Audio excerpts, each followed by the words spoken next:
because Stephen used to be a drummer, and so he didn't know that rather Tom and Joe didn't know that Stephen and I knew one another. So I had been playing with Tom and Joe in Boston, and they called me and they said, well, we don't know if we're going to be able to use you because we have this friend of ours coming up from New York who's going to play drums and sing. And I said, well, I'm from New York. Who maybe I know him. So it turns out to be Stephen. And I tell them that I know him, and they tell Stephen about it. And Stephen goes, well, that's great. Then we can get him to play the drums, and I can go out front and sing, and everything will be wonderful. Well, yeah, you can't play the drums and sing. Well, you can, and that's what he used to do. But it's not. This is better. It's a difficult test. This is better. It's so much better for you, absolutely. And you were the perfect fit for the band. Mm-hmm. I mean, don't you think it's just the perfect person in each slot? That's what made it the magic? Well, yeah. Yeah. The five of us are all very different. All right. We're talking about Joey Kramer's Hit Hard, a story of hitting rock bottom at the top. What was rock bottom for you? Oh, well, rock bottom was when I had a nervous breakdown back in 1995. And from there, it all went forward. I tackled anxiety and depression and, all the drama that went on in the band and everything that went along with it. And, it was a hard road back, but I don't give up so easy. And so here I am to tell the story. You talked about the fact that sometimes it was the people who you thought were your friends and that you were almost closest to who were actually turned out to be not looking out for your best interest at all. This is very true. This is very true. That's what added to what happened to me and to the downfall of, obviously where I went. It's all in the book, so there's a lot of, there's war stories in there. There's the story of what happens when you get mistreated by whether it's management or whoever. The one thread that runs through the book all the way through is the confusion between love and abuse. And although the details of everybody's lives are different all the time, the pain that we feel is all the same. And there's that in there, and there's, a little bit of what we might call dirt, and a little bit of everything. It's a good read, and I worked really hard on the book, and it's been out for a while, and it's doing okay. And I want everybody to read it, because if I can help out just a few people by writing this book, then my... Seems kind of weird. You're going to be at South by Southwest, and it's not to perform or anything. It's for a book signing. Well, it's for a book signing. I'm also doing a round table. Yeah, the book signing, because the book is about, it's about life. It's about life, and it's about, the stuff, everyday stuff that everybody goes through. And if I could deal with it, sometimes... it's like when kids are hearing things from their parents, they don't listen. So sometimes, or they don't hear it rather. Mm-hmm. But, I have the ears of a lot of people. And so if I can help people out by virtue of this book and the stuff that I've gone through, well, then, more power to it. Have you heard from anybody you've connected with through the book? I've gotten a lot of response from all over the world.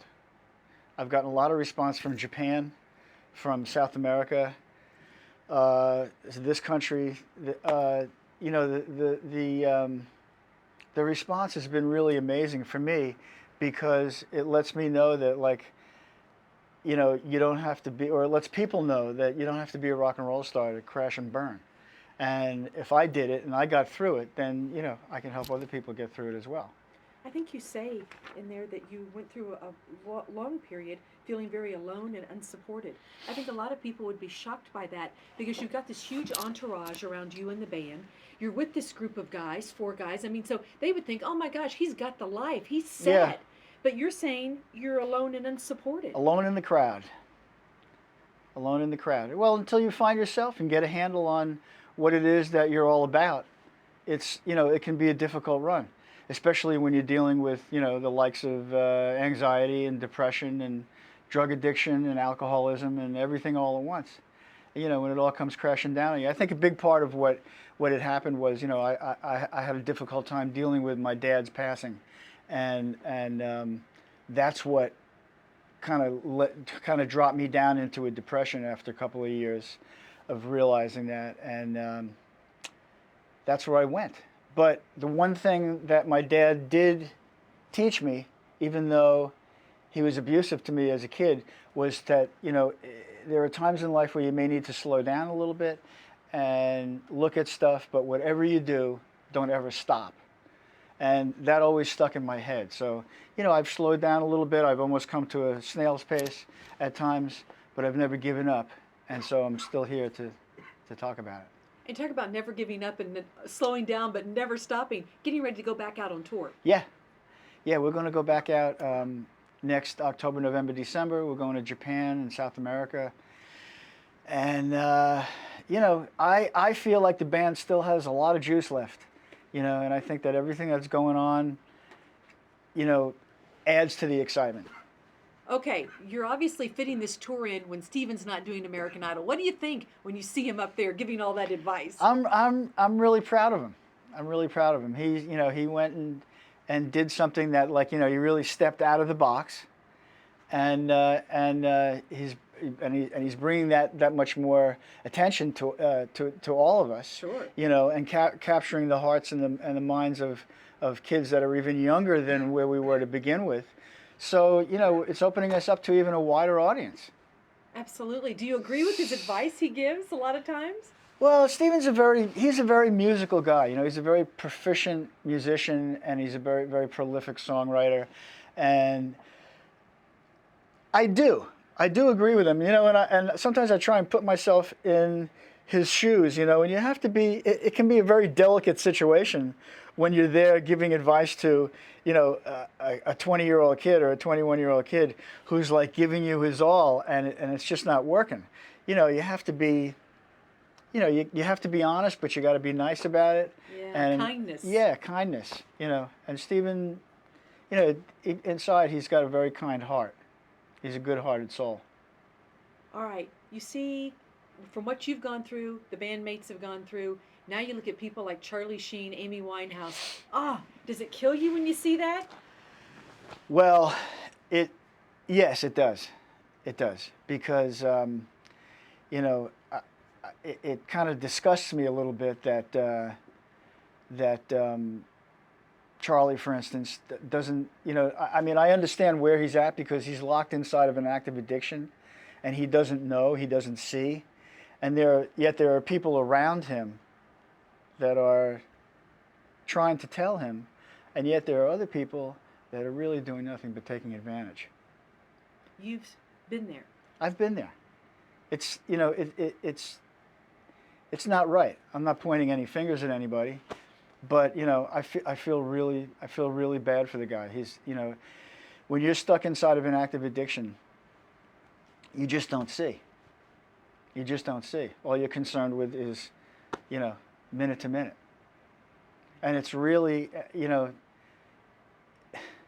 it's really a shame. It's really a waste, and it's really sad.